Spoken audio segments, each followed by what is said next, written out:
to my channel. Today we are going to go over bobbin lace supplies. So the major supply, the biggest one that you want for bobbin lace is your pillow. It looks something like this. It's a cookie pillow. I have a nice big one, and this is where you can kind of pin in have the bobbins work. So this is my big one, but pretty much all the pillow is it is a cover cloth like this over a cover cloth like this over a styrofoam circular like this. And this styrofoam is self-healing, so over time it doesn't keep having holes in it. It's a specialty foam. I'm sure you can use something like cork as well as your pillow. But I got these through a intro bobbin lace supply kits, which if you're gonna go full in, definitely try it, but if not, you can definitely work on like cardboard or pieces of cork just to see if you like it before spending a lot of money on it. And another piece of supplies that is good to have is a shelf liner. This is just something you get at the dollar store, get at a store, and this just kind of helps put it on your workspace so that your pillow doesn't move around as you work. So we put the shelf liner here, and I do have a mat here. It's like a quilting cutter's mat that has the inches along each side. I like that to help me measure my length properly. Definitely not needed, but if you are slightly OCD like I am, it is very helpful. So we have our shelf liner here, which helps keep our pillow from sliding around as we work on it. And I'm just going to zoom in just a wee bit. Okay, so we have our pillow here. And then the next thing that you'll need is your bobbin, your pins. Bobbins are next. So I have normal pins, and then these with the glass tip edges are called corsage pins. These will be used kind of to keep things organized, put in your cover cloth, but you don't need very many of them. I have 4. Usually I use 2 to 3 depending. And because you can use different size pins for each lace, depending on, how small, how dainty you want it to be, if you're working, I recommend having the same size pins on one particular pin cushion. So I have 2 pin cushions.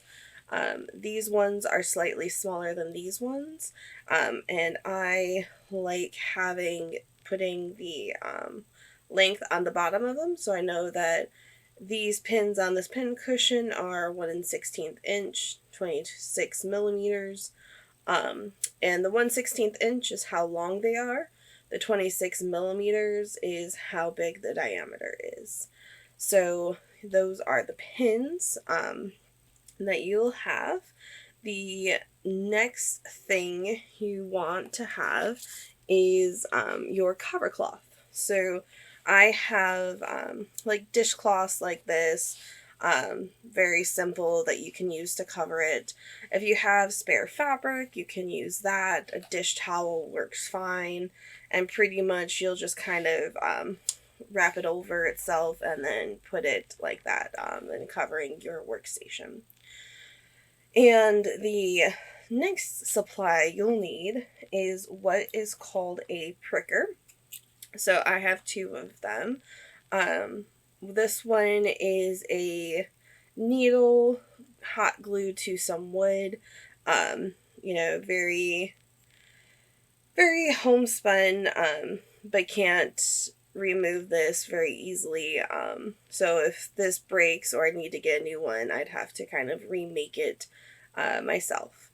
The other one is this guy, which has a needle. The nice thing about this is it is removable, so I can unscrew it, loosen it, take the head off, and then I can take the needle out and replace it as needed. The needle here, as you can, trying to show you, Not sure if you can really see that well, but it is a sewing needle. It has the eye thread.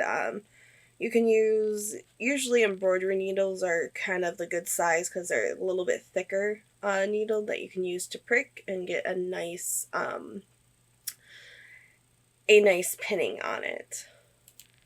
And so that is the prickers. The next thing you want for bobbin lace is your bobbins. And so pretty much I have two different bobbins here. I got a kit and received this bobbin here. This is a Belgian style bobbin. It's a little bit thicker on these little nubs here to kind of keep your thread here. And the bottom here is a little bit kind of shorter in length, but it's also bigger, wider, and it's all circular, so it rolls very easily. This was a good one to start with. However, I found that when I had more bobbins on the pillow, this took up a lot of space that wasn't needed, and it rolled really easily, which was not helpful for things. So I ended up falling in love with this type of bobbin, which is called a Midland. It's a little bit smaller on these nubs, but the thread still holds fine. This here is more of a square, so it doesn't really want to roll, which is good. I have to really force it to roll. And then when you have more bobbins, they hold, like, you can fit more on a pillow. And it's super, super nice. So as I was working on bigger projects, these I tended to like better as my bobbin rather than the Belgian styles. And let me put these back. And then the other thing you want is your thread. So for the thread, I have my nice tin of thread. I like Lisbeth size 20, as you can see here, as size 20. They come in bags like this. There's usually a cardboard on top. As you can see, it's from Hobby Lobby, Michael's, Joann Fabrics. All of them do it. And it'll say Lisbeth size 20, and then you can get whatever colors you want. I have an assortment of colors. Usually when learning, having multiple colors helps to see where the threads are. Eventually, if you want traditional lace, the white, I have some of those. And size 20 is a good size for beginners. There's also DMC Pearl Cotton 8 as a good size thread. I just really like Elizabeth better, and I tend to find it where I'm at, so that's why I went with that. And then you also want scissors to cut thread. You aren't going to be cutting a whole lot of thread, but when you do need to cut it, you'll want your scissors. These are embroidery scissors. Found it down the embroidery aisle. This one is a bird, super cute. Loved it. Stays super sharp.